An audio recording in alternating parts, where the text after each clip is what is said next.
The void between stars was not empty, not anymore. Across the spiral arm of the galaxy, the Celestial Accord, a union of 12 ancient species, had kept order for millennia. They prided themselves on enlightenment, cooperation, and control. Violence was considered primitive, emotion a liability. And Earth was a failed experiment. 50 years ago, the Accord enacted Silence Protocol Theta 9, total planetary quarantine of humanity. No trade, no contact, no transmissions in or out. They cut Earth from the galactic network and sealed the solar system behind a web of quantum interference fields. Officially, the story was that humanity had self-destructed. The truth was simpler. They were afraid of what humans might become if left to evolve unchecked. But now, something had changed. High above a pale orange gas giant, the Accord's stealth drone Whisper 12 coasted through the Kuiper edge. It had taken 26 years to arrive undetected. Its core was made of chameleon alloys, its engine emissions nearly undetectable, and its artificial intelligence tuned only to observe. And it was observing something very wrong. Observation Log 1142. The drone's internal processor muttered in compressed binary. Earth orbit contains 27 large structures of unknown design. Emissions profile suggests advanced plasma and graviton-based technology. For a mobile, 2 engaged in weapon discharge testing on lunar surface. Its high-resolution lens zoomed in. One of the mobile platforms, a Leviathan-class dreadnought, almost twice the size of any Accord vessel,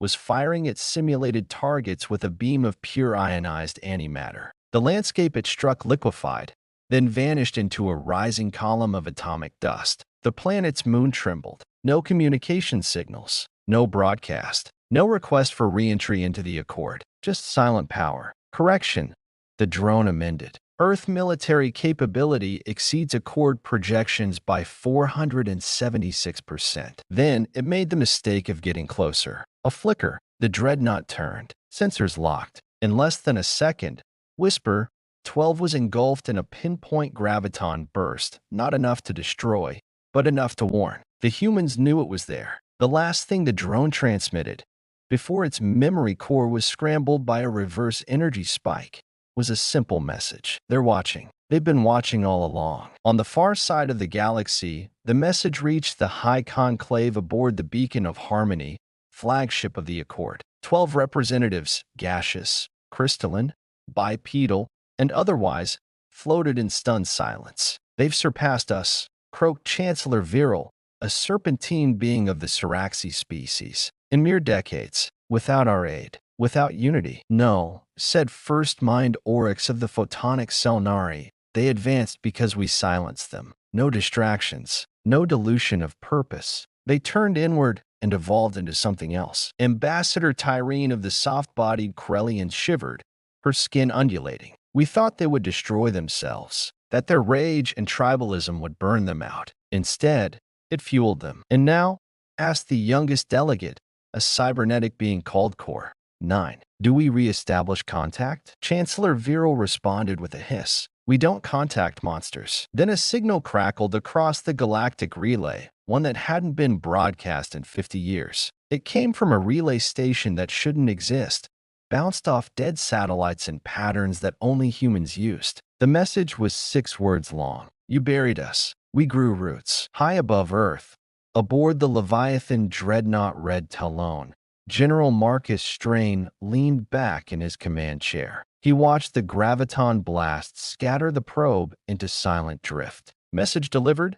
He asked. Yes, sir, his comms officer replied. Intercepted clean. Scrambled their core right after. Good, Strain said. He looked down at Earth, at the blue and green world scarred with new orbital shipyards and atmospheric platforms. They're scared, he muttered. They should be, because Earth had been quiet long enough. And now, it was listening. The colony of Lorien 4 had once been a jewel of the Accord. Nestled in the crystalline rings of a golden gas giant, it was a haven of harmony, a cross-species settlement where poets, philosophers, and architects wove dreams into steel. Lorien 4 had no standing military. It had never needed one. Shielded by deep space sensor webs and hidden within a nebula-streaked sector of the inner Accord, It was considered immune to war, which made the silence even more horrifying. The first anomaly came in the form of static, a sudden, ear-rending surge of electromagnetic distortion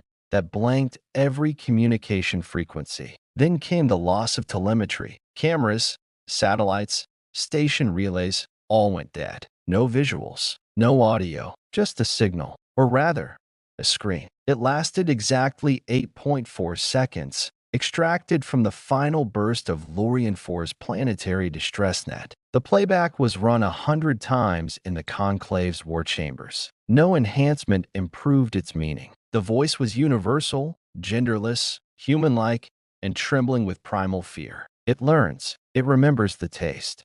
Silence. The last transmission. The only one. Aboard the Vigilant Path, an Accord scout vessel dispatched to investigate the blackout.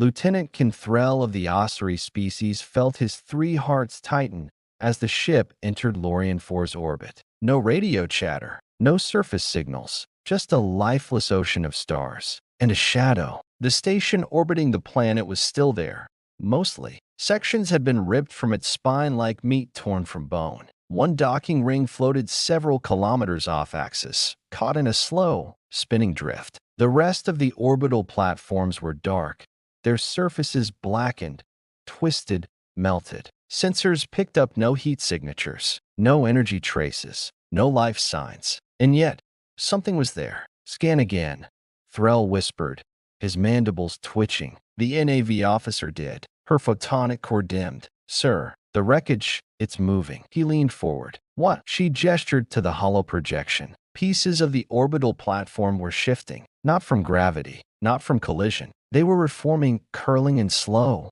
organic loops. The metal twisted like muscle memory. The wreckage wasn't dead. It was growing. Then, the signal returned. But it wasn't a distress call this time. The comms panel hissed, then whispered, "Your blood is the message. We remember your code." The ship's AI froze. Threll stood, heart pounding. Cut transmission. Now. Too late.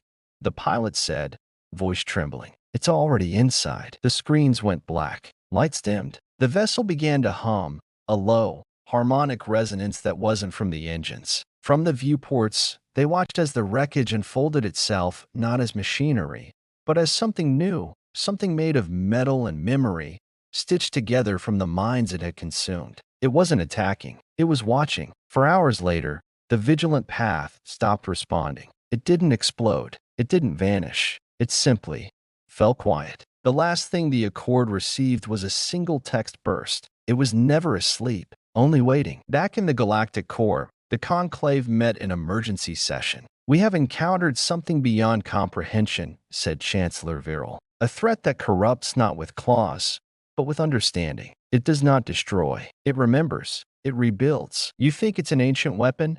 asked Core 9. "No," said Oryx slowly, his light dimming. "I think it's something we tried to forget. Something buried before even the Accord existed." Silence fell. Then, for the first time in centuries, a word was spoken in the Conclave, one that had been outlawed from discussion. Null space. On Earth, in a deep-buried fortress beneath the Canadian Shield, General Marcus Strain stood before a curved wall of holograms showing dozens of alien ships disappearing into silence. The dreadnought Red Talon hovered high above in geosynchronous orbit. "You see it now," he said quietly, turning to his advisory team. "They came to us because they're scared of something they don't understand." He tapped the screen, enlarging the last image from the Vigilant Path, a half-formed shape in orbit around Lorien 4, resembling neither life form nor machine. A tangle of metal and tendrils and faces. "We understand it," Strain whispered. "We dreamed of monsters like this. We wrote stories about them.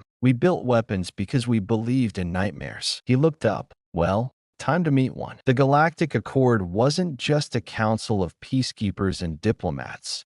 It was also the universe's strictest jailer. Beneath the gleaming towers of the Beacon of Harmony, the flagship orbiting the core of the Accord, lay the containment ring, a prison station designed to hold the most dangerous beings the galaxy had ever known. Some were exiles, some convicted war criminals, others were subjects of controversial experiments. And then there were the monsters, those who defied logic, whose very existence threatened the fragile order. Among them were humans. No longer the primitive savages the Accord once believed, humanity's sudden ascent had made many uneasy, especially those who understood what humans had sacrificed to rise so quickly. The Accord's xenopsychiatrists called it a psychological anomaly, but in the cold halls of the containment ring, the label was simpler: dangerous. Captain Kyra Voss stepped onto the translucent observation deck of Cell Block 7,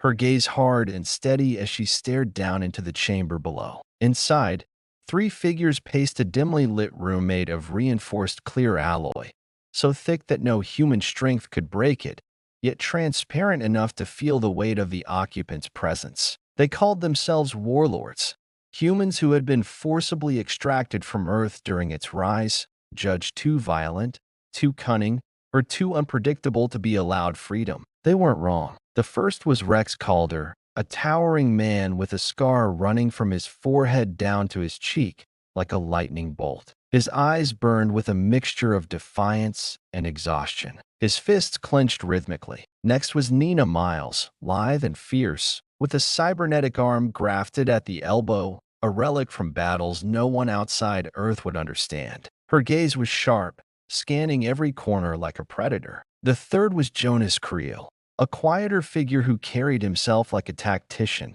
not a brute. His lips were pursed, calculating the chances of escape with the precision of a chess master. "Good morning, warlords," Voss said, her voice cold but respectful. "I'm Captain Kyra Voss. The Conclave has authorized an unusual request: your release for a mission." Rex spat on the floor. "You want monsters to fight monsters? What kind of joke is this?" "No joke," Voss replied. "There's a threat approaching the Accord, one that doesn't obey diplomacy or reason. It's immune to your standard weapons and tactics. We need you because of what you are: instincts honed in the fires of war, unpredictability forged in chaos." Nina crossed her arms, eyebrow raised. "You want us to be your tools again, just like before?" Voss met her eyes. "No.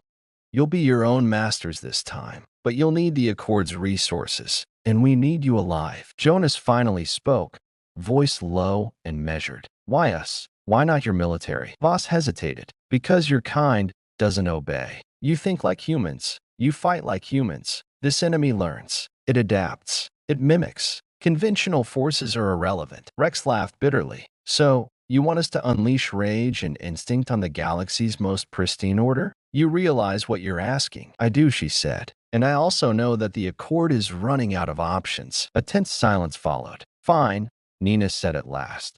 "But we're not your pawns." "Agreed," Voss nodded. "You'll have full autonomy in the field. You choose the methods." She turned, signaling for the guards to open the chamber doors. Rex was first out, a giant freed from a cage, yet somehow restrained by his own measured fury. Voss followed them into the corridor. The prison was silent but alive, the air thick with the whispers of past battles, betrayals, and broken dreams. As they passed other cells, Voss couldn't help but glance at the other human inmates, some cybernetically enhanced, some genetically modified, and others simply survivors of a harsh Earth. They all bore the mark of the Accord's judgment, feared potential too wild to control. The question gnawed at her.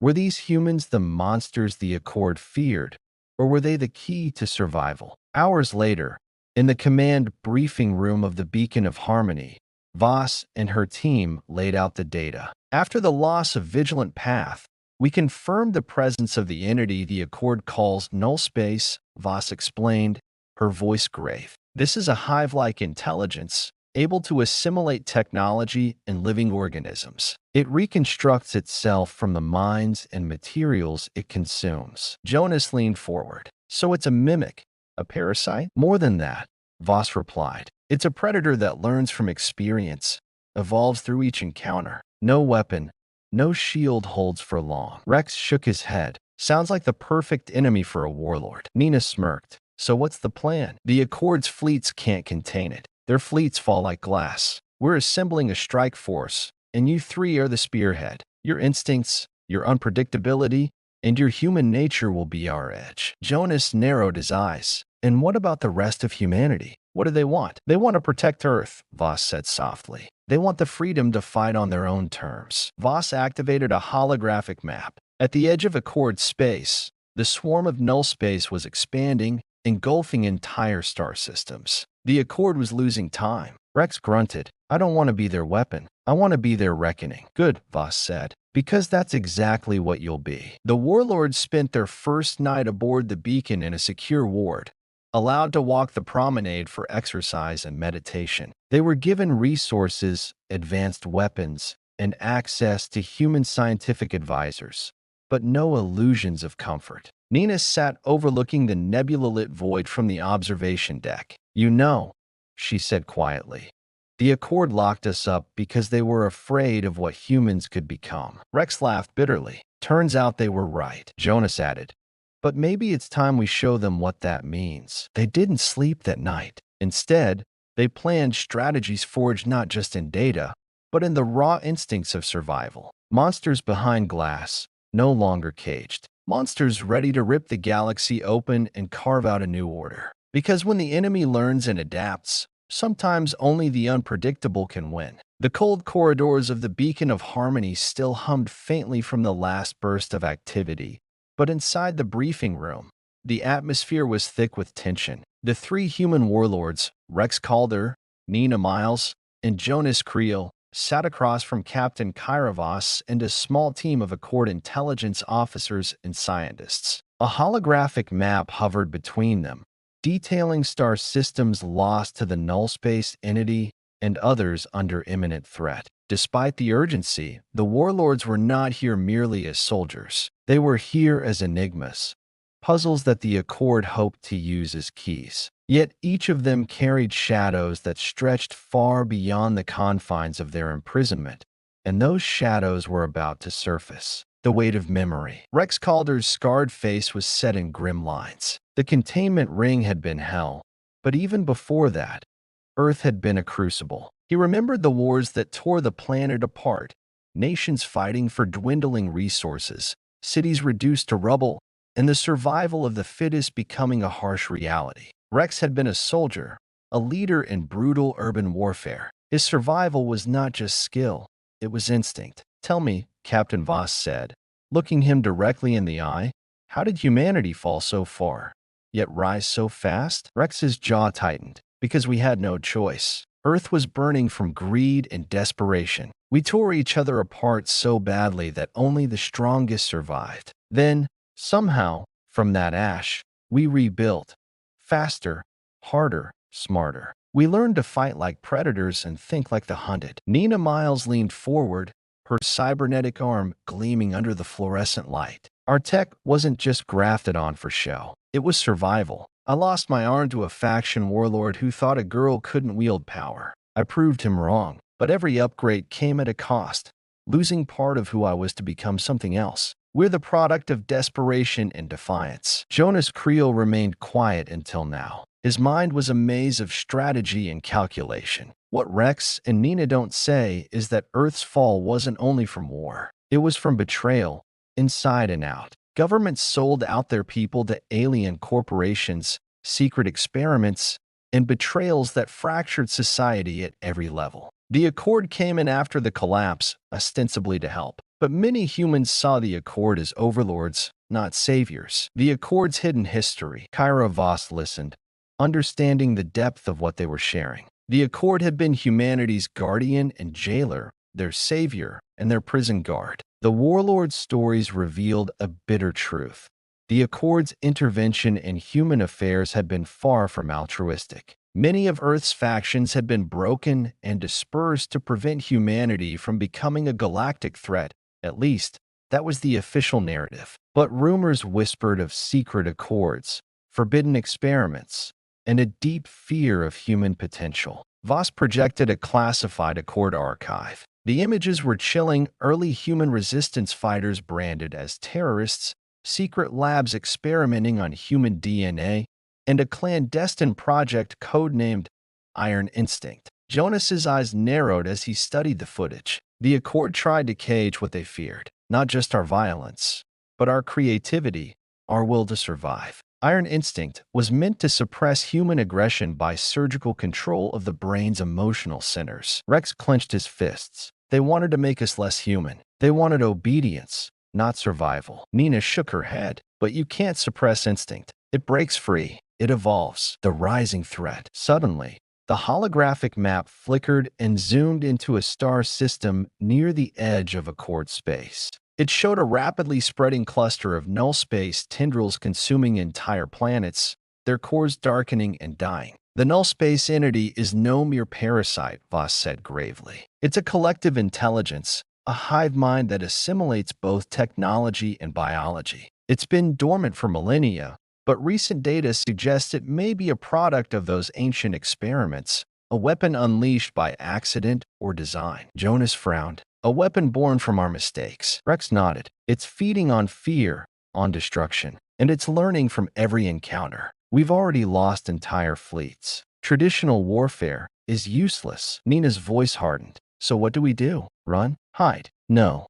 We fight smarter. Human instinct is weapon. Voss turned to the warlords. That's why you're here. The Accord military lacks the flexibility to fight this entity. It adapts too fast. Your humanity, your instincts, your unpredictability are the last hope. Jonas sighed. So, the monsters are the only ones who can fight monsters. Yes, Voss said, locking eyes with each of them. You're not just weapons. You're symbols. If you succeed, you prove that humanity is more than its past. If you fail, the Accord and everything we've built falls with you. Rex stood abruptly. I'm not here to be a symbol. I'm here to survive. And if that means tearing down the galaxy to protect Earth, so be it. Nina's cybernetic fingers tapped the table. Then we start by finding its core. If this thing learns, then we make it learn fear. Jonas smiled for the first time. Time to turn the hunter into the hunted. The ghosts of Earth. That night, as the beacon rotated silently above the void,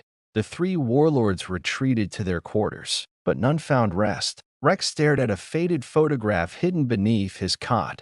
A family lost to war and betrayal. A reminder of what was at stake. Nina sat in the observation lounge, watching the nebula swirl like the blood that had run through her veins for decades. A war forged by steel and instinct. Jonas opened a digital journal, reviewing old Earth battle plans and psychological warfare manuals. The past was a map, and their path was written in its shadows. Each carried ghosts' pain, loss, and memories too raw to share. Yet each knew one truth above all. The war ahead would demand more than guns and strategy. It would demand their humanity in all its raw, chaotic, beautiful, and terrifying complexity. The road ahead. The shadows of the past were long and heavy, but they also carried the seeds of survival. In the corridors of the beacon, whispers spread.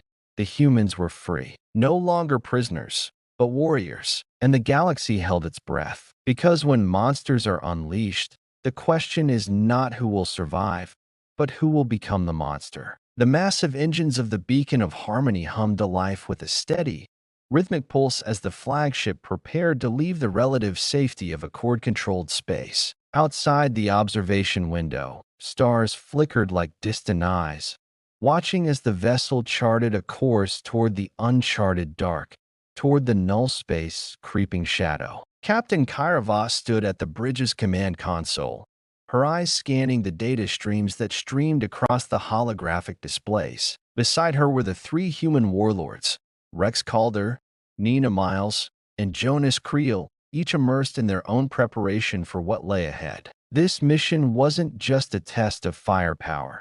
It was a dive into uncertainty, a plunge into the heart of darkness, where survival demanded more than strength. Final preparations. The briefing room was a hive of activity earlier that day, where tactical officers, scientists, and engineers worked in harmony to retrofit the beacon with cutting-edge tech designed specifically to counter null-space threats. The entity's ability to adapt meant weapons and defenses had to be dynamic, constantly learning, evolving with every engagement. Nina stood beside a weapons engineer, her cybernetic arm flexing as she inspected a newly developed pulse cannon capable of firing adaptive energy bursts. This thing can adjust frequency on the fly, right? She asked. The engineer nodded. It can shift energy output to disrupt null space molecular cohesion, but it needs a skilled hand, someone who can read the fight in real time. That's why I'm here, Nina replied with a smirk. Meanwhile,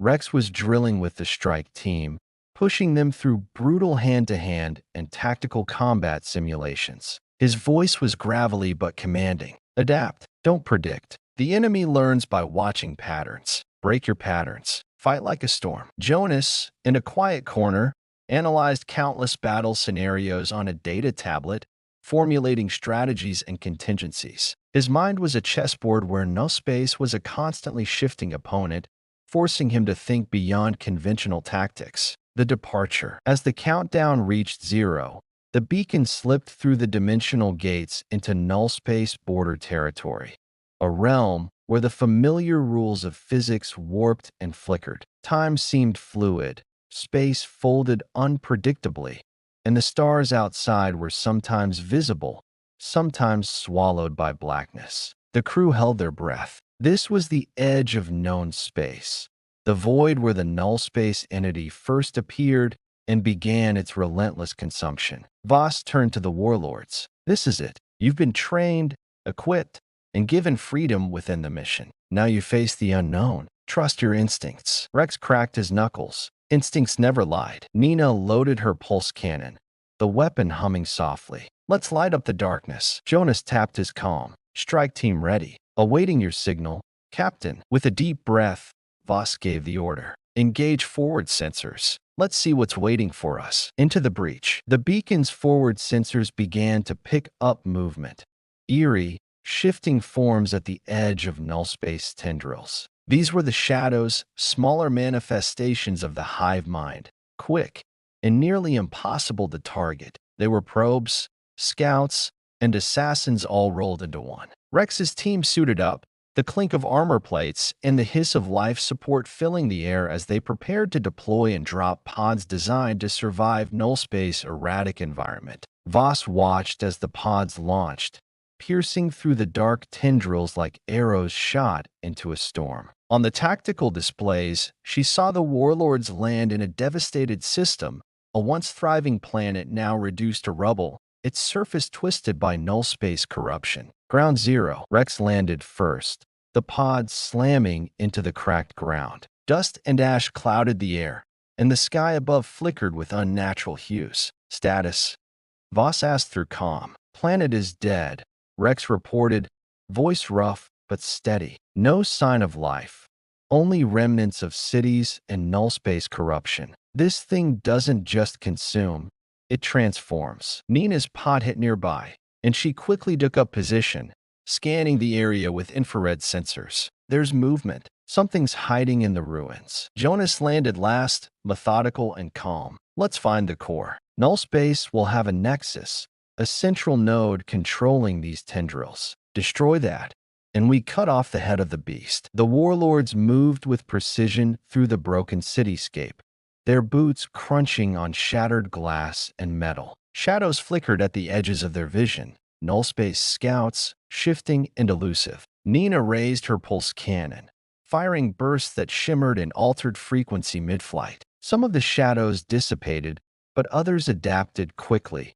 forcing the team to change tactics on the fly. The first clash. Suddenly, a massive form emerged from the darkness, a null space sentinel, towering and grotesque, its body a twisted amalgamation of organic and machine parts. It lunged with terrifying speed. Rex met it head-on, trading blows in brutal hand-to-hand combat. His raw strength clashed against the sentinel's shifting armor. Each punch sent shockwaves through the air. Nina circled, using her cybernetic enhancements to outmaneuver the creature. Her pulse cannon charged and fired bursts that disrupted the sentinel's molecular cohesion. Jonas coordinated the strike, calling out weak points and redirecting the team's fire. But the sentinel adapted. Its armor hardened where it was hit. Its attacks grew faster. Change the pattern, Jonas shouted. Use unpredictable strikes, hit and move. Rex roared and shifted tactics, mixing unorthodox moves and feints, keeping the sentinel off balance. Together, they managed to bring the sentinel down, but not without cost.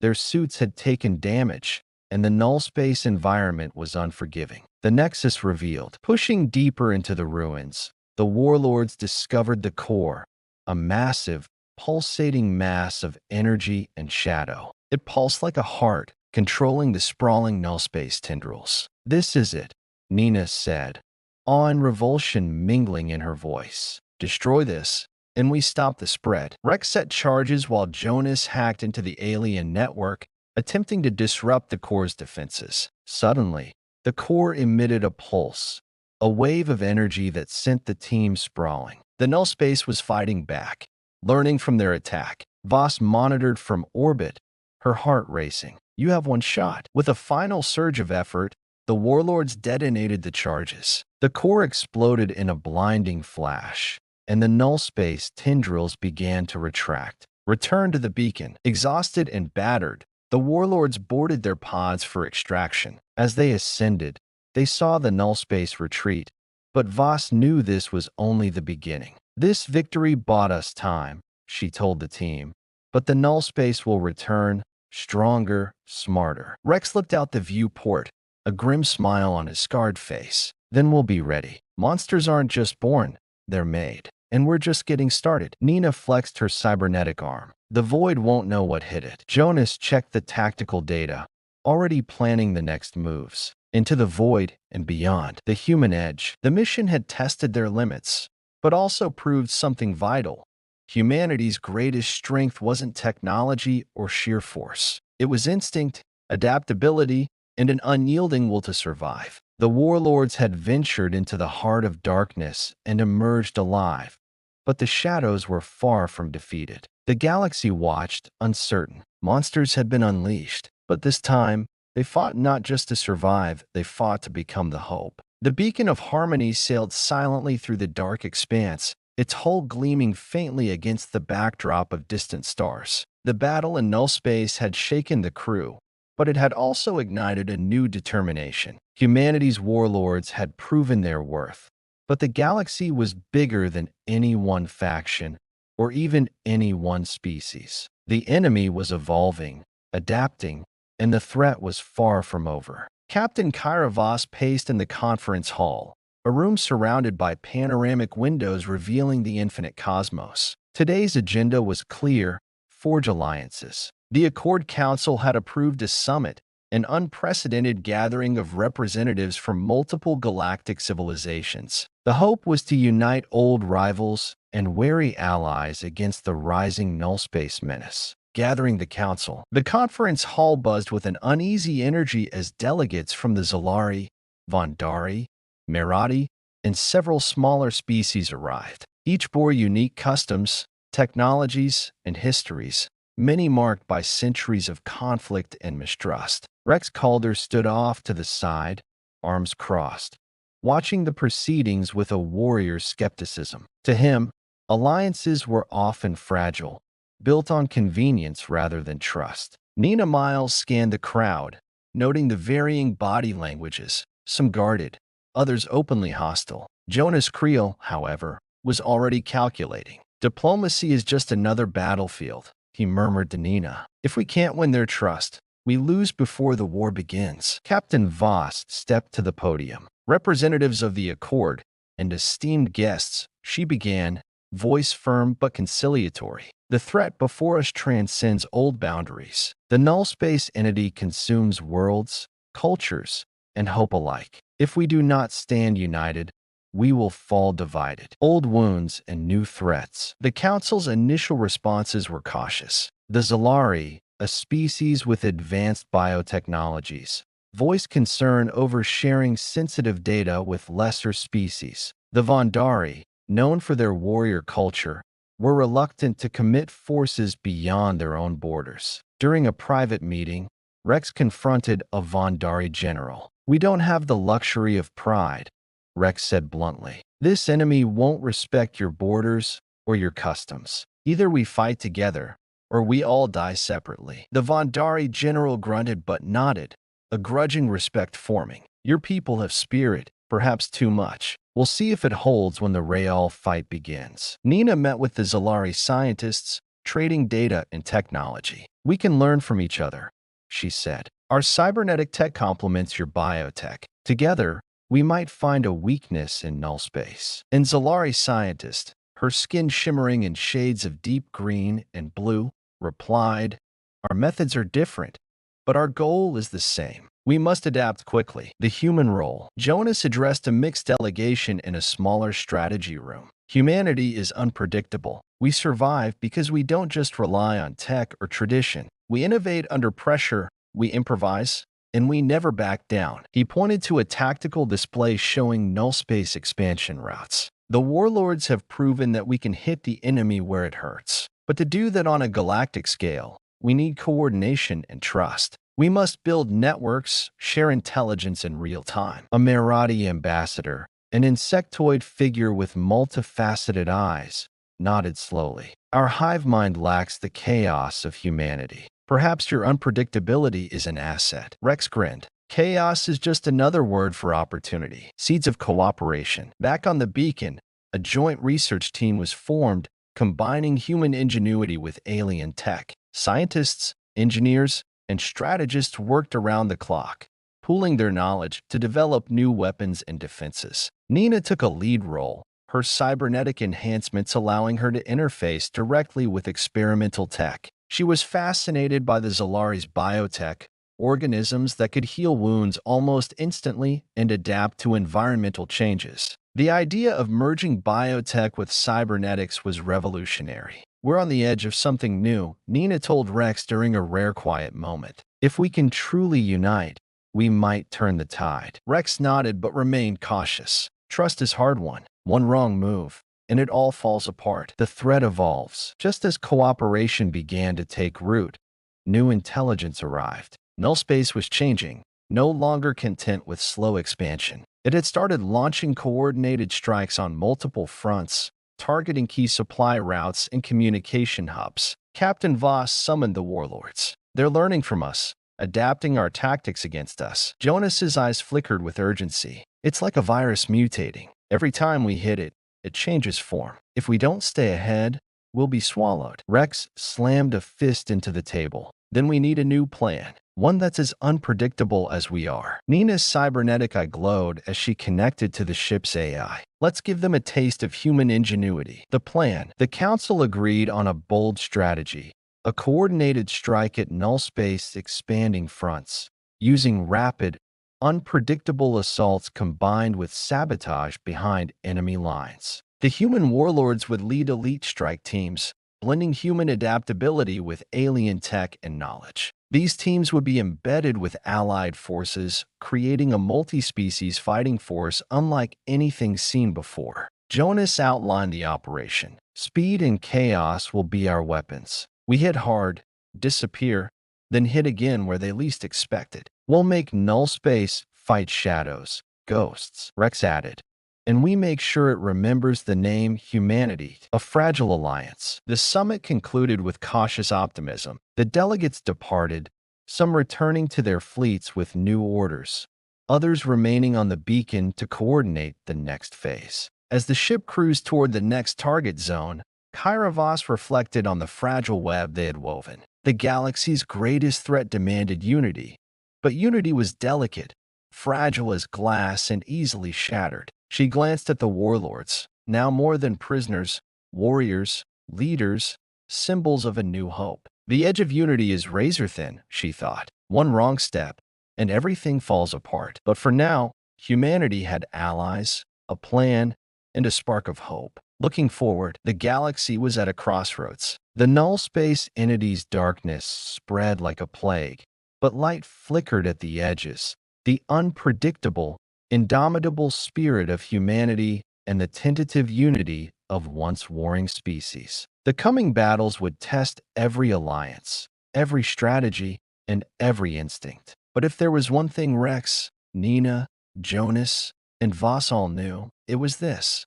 On the edge of unity, humanity's true strength was waiting to be unleashed. The newly forged alliance was fragile, a delicate dance of mistrust, desperation, and hope. As the beacon of harmony sped toward the front lines, the tension among its passengers thickened. With the null space entity adapting rapidly, time was short, but internal threats were emerging as dangerously as the external enemy. Unease among allies. The conference had ended, but uneasy whispers followed the delegates back to their ships. The Zalari, despite their scientific cooperation, remained secretive about their deeper technologies and motives. The Vandari warriors, ever proud and fiercely independent, grumbled about the alliance's terms. Captain Kairavas sensed the growing rift. At a strategy meeting, she noted how thin the veneer of cooperation was. "We've agreed to fight together," Kairos said, eyes scanning the room. "But if distrust festers,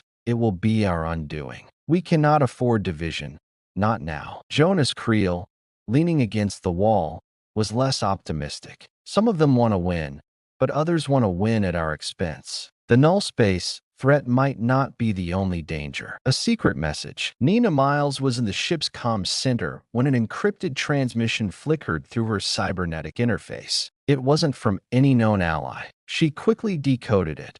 A warning. Someone aboard the beacon was leaking strategic information to an unknown faction sympathetic to null space, or worse, seeking to manipulate the war for their own gain. Nina's eye glowed as she traced the source. "This isn't a coincidence," she told Rex Calder quietly. "We have a traitor." Rex's jaw tightened. "Among us? Then the real war starts now. The hunt begins." Kyra convened an emergency security council. The beacon's crew, alongside representatives from the allied factions, were informed of the breach carefully. Panic could unravel everything. Rex and Nina took charge of the investigation, sifting through ship logs, comms traffic, and security footage. They discovered carefully disguised data packets transmitted during routine ship operations, subtle enough to evade casual detection, but precise in their targeting. Jonas volunteered to interrogate suspicious personnel, while Kyra sought to keep the council united, even as tensions grew. Suspicions and paranoia. The traitor could be anyone: a disgruntled crew member, a spy planted by a rival species, or even one of the human warlords with secret agendas. Trust became a scarce commodity. The Zalari's ambassador, Lasara, grew defensive when questioned about her team's access to certain restricted systems. "We are scientists, not saboteurs," she insisted, but her evasiveness raised eyebrows. The Vandari general, Merrick, accused the Merati delegation of covert dealings, citing their hive mind secrecy as suspicious. Amidst the accusations, Kyra's voice was the only one advocating caution. "We cannot fracture our alliance over fear. We must find facts, not scapegoats." A dangerous discovery. Nina's cybernetic eye caught an anomaly: a hidden file embedded in the ship's AI core. It was a backdoor, allowing remote access to beacon systems. "This isn't just a leak," Nina said, alarmed. "Someone's trying to take control of the ship." Rex immediately ordered lockdown protocols and ramped up security across all decks. "Whoever this is, they're playing a dangerous game." The team identified a pattern of interference traced back to a secluded area near the engineering bay, off-limits to most personnel. The confrontation. Rex led a small squad to the engineering bay, weapons ready. They found Dr. Caver, a human engineer who had been instrumental in maintaining the beacon's propulsion systems. Caver looked exhausted, eyes darting nervously. "I can explain," he stammered. "I never meant to betray you. They promised to protect my family. I had no choice." The they Caver referred to was a shadowy faction within the galaxy, known to sympathize with null space or exploit its chaos for power. Kyra arrived, calm but firm. "You endangered us all. Why didn't you come forward?" Caver's voice cracked. "Fear. I thought I was saving lives." Shattered trust. The revelation sent shockwaves through the beacon. The crew struggled to reconcile the betrayal from within. Some demanded immediate punishment. Others feared the implications of deeper conspiracies. Kyra addressed the ship. "Betrayal wounds us, but it does not define us. We will learn from this and become stronger." Rex spoke quietly to the warlords. "Trust must be rebuilt, not just within this ship, but across the Alliance." Nina began working on patching the AI backdoor, her cybernetic interface glowing with fierce determination. "We have to secure every system. Null space won't just attack from outside. It can come from inside, too, a fragile new resolve. As the beacon sailed onward, its crew carried the scars of betrayal but also a renewed sense of vigilance. The Alliance, once just a hopeful idea, was now tested by internal shadows. Kyra met with her trusted team in the observation deck, staring out at the endless stars. "We are at the edge," she said softly. "The enemy adapts. So must we. But we must also protect ourselves from the darkness within," Jonas added. "Our real strength isn't just firepower or tech. It's in our unity, even when tested." Rex nodded. "And when unity breaks, we fight harder to restore it." The enemy watches. Far beyond the beacon, in the depths of null space, a silent observer recorded the unfolding events. The entity was learning not only how to adapt its assault, but how to exploit fractures among its enemies. A cold voice echoed in the dark: "Divide them, break their trust, and the galaxy will fall." Moving forward, despite the betrayal and suspicion, the Alliance pressed on. The warlords prepared their elite teams for the upcoming coordinated strikes. The scientists worked feverishly on hybrid technologies, and humanity, unpredictable and relentless, stood firm at the heart of a fragile but vital coalition. The shadow of betrayal had passed, but the war was far from over. The Alliance had barely regained its footing from the betrayal aboard the Beacon of Harmony when intelligence reports warned of a new null space offensive, this time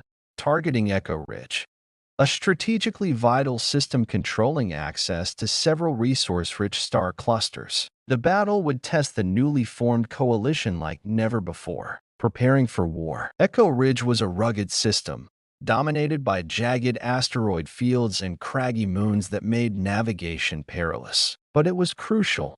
Whoever controlled it held the keys to supply lines and staging grounds for further offensives. Captain Kyra Voss stood on the bridge, flanked by Rex Calder and Jonas Creel. The warlords and allied commanders gathered around the tactical hollow table, their faces set with grim determination. "This is our chance to prove the strength of our alliance," Kyra said. "Null space is sending its forces in waves. They expect to overwhelm us with numbers and shock. We'll show them the price of underestimating unity." Rex's voice was low but fierce. "We strike fast, hit hard, and use the terrain. Let them chase shadows among the rocks." Nina Miles monitored the ship's systems, her cybernetic eye flickering with data. "I've integrated Zalari biotech scanners with our stealth tech. We'll know where every null space drone moves before they see us." The Alliance arrives. Allied fleets converged on Echo Ridge. The Vondari warships, sleek and heavily armed,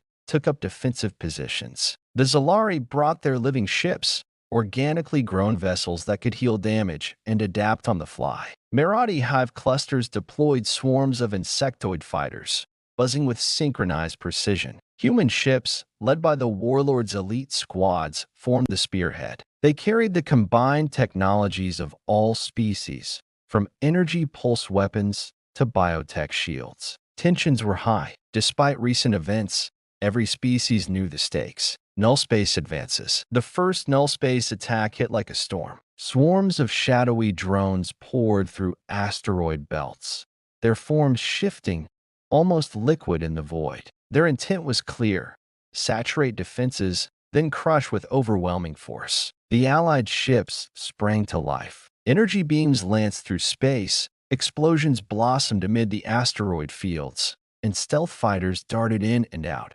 sowing chaos. Rex led a human squadron deep into the asteroid belt, moving swiftly among the rocks. His team executed hit-and-run attacks, destroying null space supply nodes and communications arrays. Jonas coordinated with the Zalari scientists, deploying bioengineered mines that could detonate on command, releasing nanobots designed to dismantle null space drones from within. A turning point. Despite fierce resistance, the null space entity demonstrated unsettling adaptability. It began employing countermeasures, decoys, altered drone formations, and hacking attempts against the Alliance's systems. Nina's cybernetic interface was pushed to its limits, fighting off infiltration attempts while guiding stealth teams through hazardous zones. Amid the chaos, Captain Voss received a critical alert.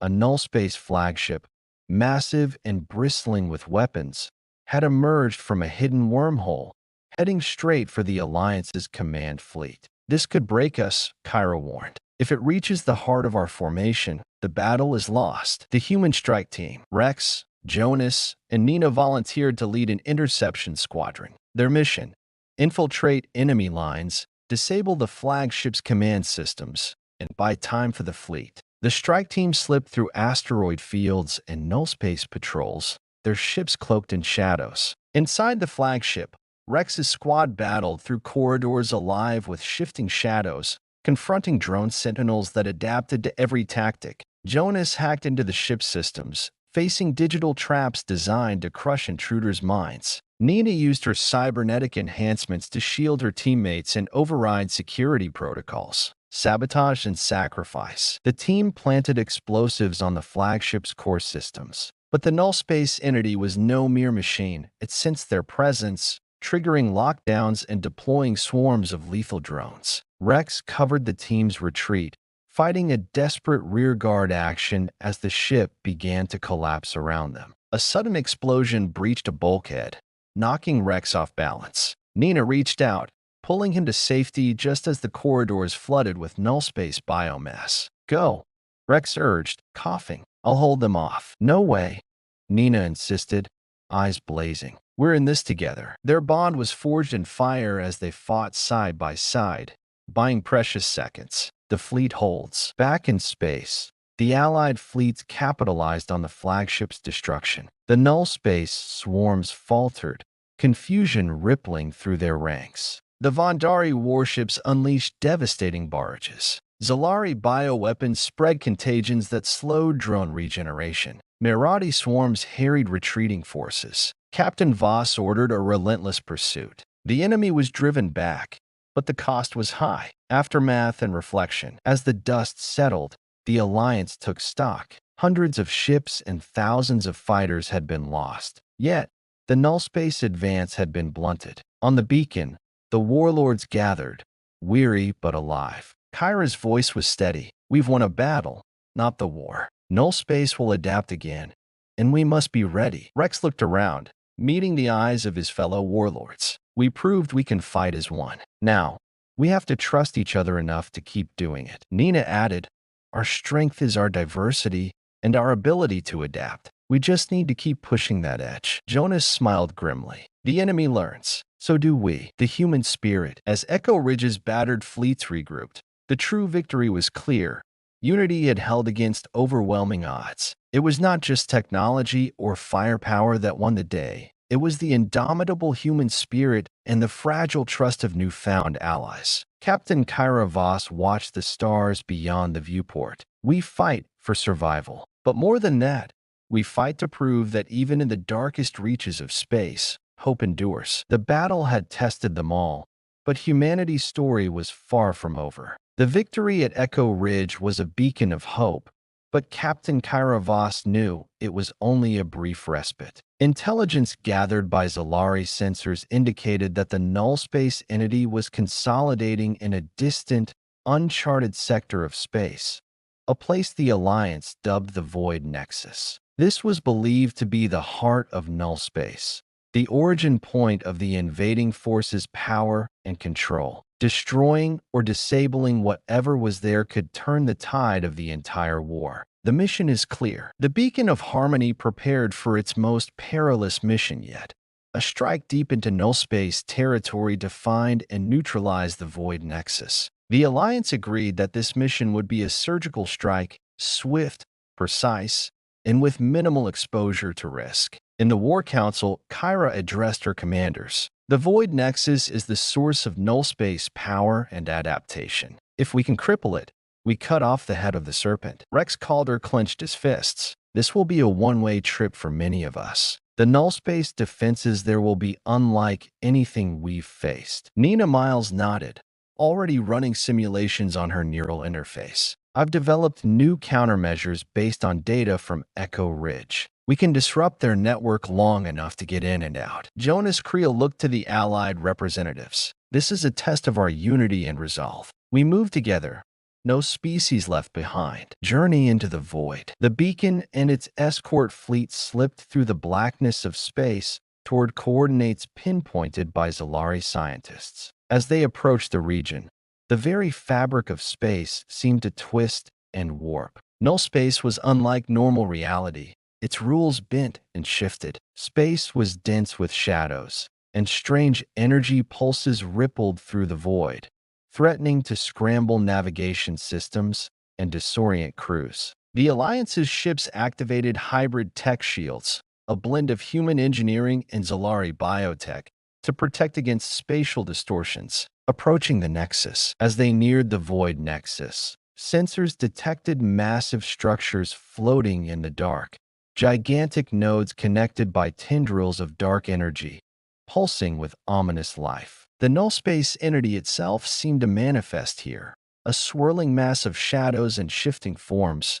coalescing around a core that hummed with immense power. Kyra watched the holographic display, tension knotting her stomach. This is their heart. We have to hit it fast. Rex prepared the strike teams. Stealth and precision. No mistakes. Nina began hacking attempts on the Nexus energy grid, trying to find weak points. Into the darkness, the Allied ships dispersed, moving carefully through the maze of null space tendrils and defensive drones. The atmosphere was thick with danger.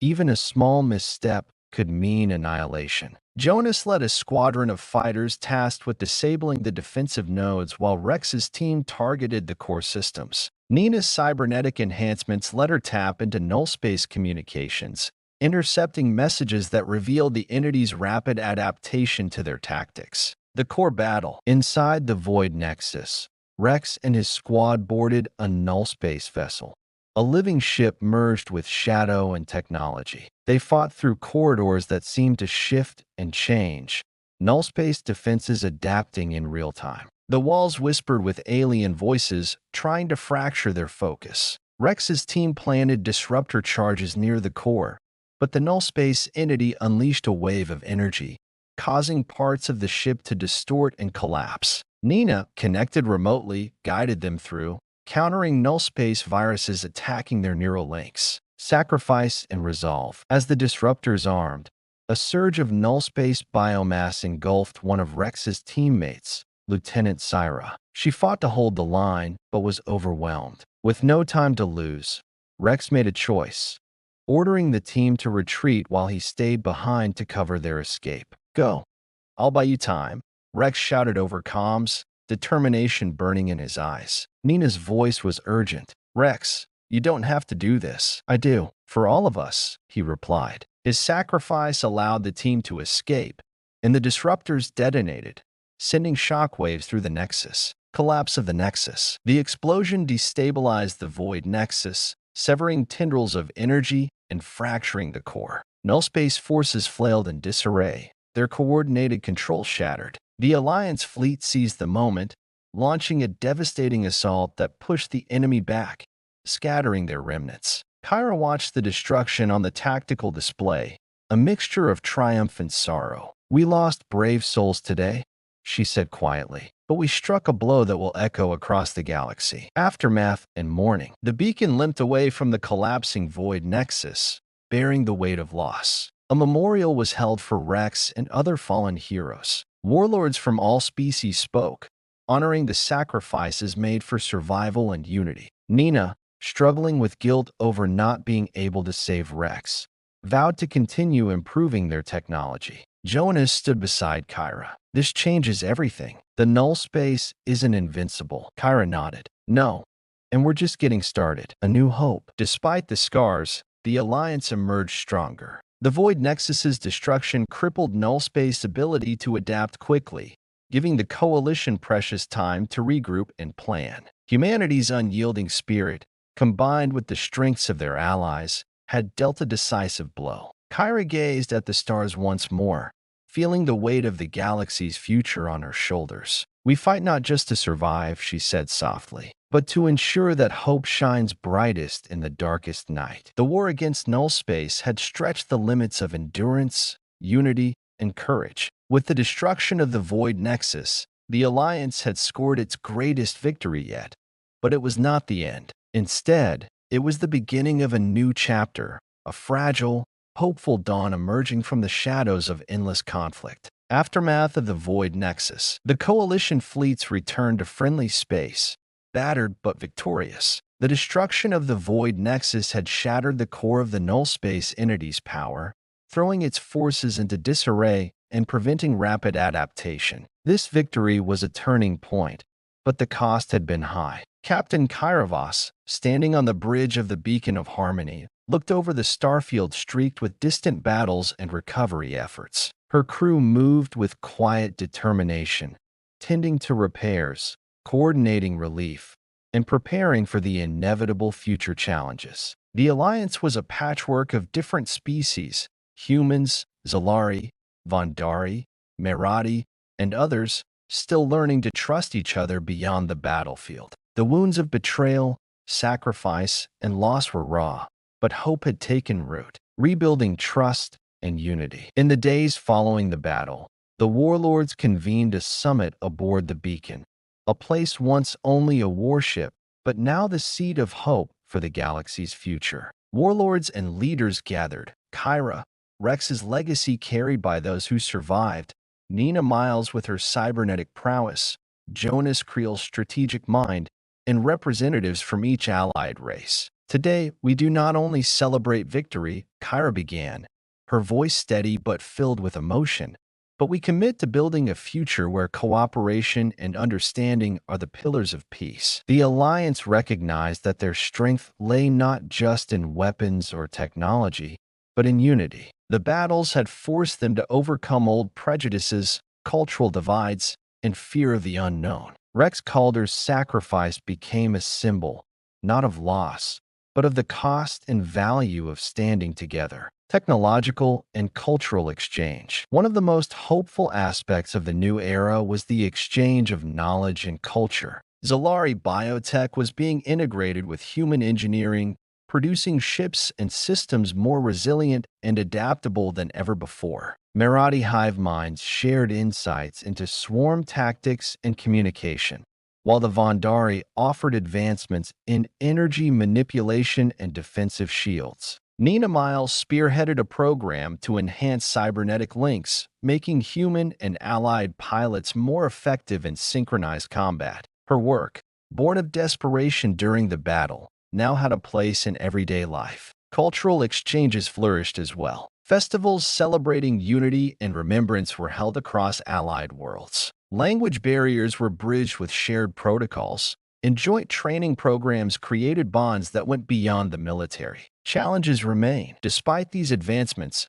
challenges loomed. The null space entity was fractured but not destroyed. Pockets of its forces remained scattered, dangerous, and unpredictable. Kyra warned her council, "We cannot let our guard down. The enemy will regroup, and new threats will emerge from the chaos left behind." Political tensions also surfaced among the allied races. Old rivalries and suspicions occasionally flared, reminding everyone that peace was as fragile as it was precious. Jonas Creel proposed a permanent alliance council, with representatives from each species to govern joint decisions and mediate conflicts. "It's the only way," he said. "Our future depends on cooperation, not conquest." The rise of a new generation. As the war veterans began to retire or take on advisory roles, a new generation stepped forward. Young leaders, soldiers, scientists, and diplomats from all races had been forged in the fires of war. They carried the lessons learned and the vision of a united galaxy. Among them was Captain Liravos, Kyra's niece,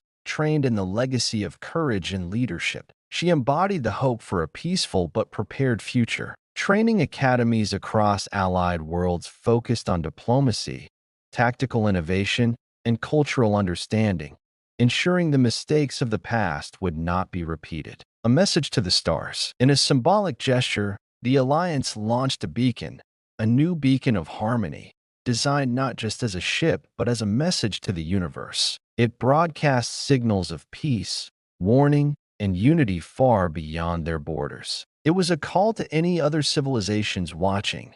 Humanity and its allies were ready to defend themselves, but also ready to build bridges instead of walls. Kyra watched the beacon's launch with quiet pride. "Let this be the dawn of a new era," she said softly. reflection, and hope. The chapter closes on Kyra standing beneath the stars on a quiet moon, reflecting on the journey. The galaxy was vast, full of unknown dangers and mysteries. But humanity's indomitable spirit, combined with allies who had become family, had carved a path forward. "We fought through darkness and emerged stronger," Kyra whispered. "This is not the end, but a beginning." She smiled, knowing that whatever came next, they would face it together. Epilogue tease. As the Alliance celebrated its newfound peace, deep in the void beyond known space, a faint signal pulsed, a reminder that the universe was far from quiet. The null space entity was not finished. Somewhere, it was gathering strength. But this time,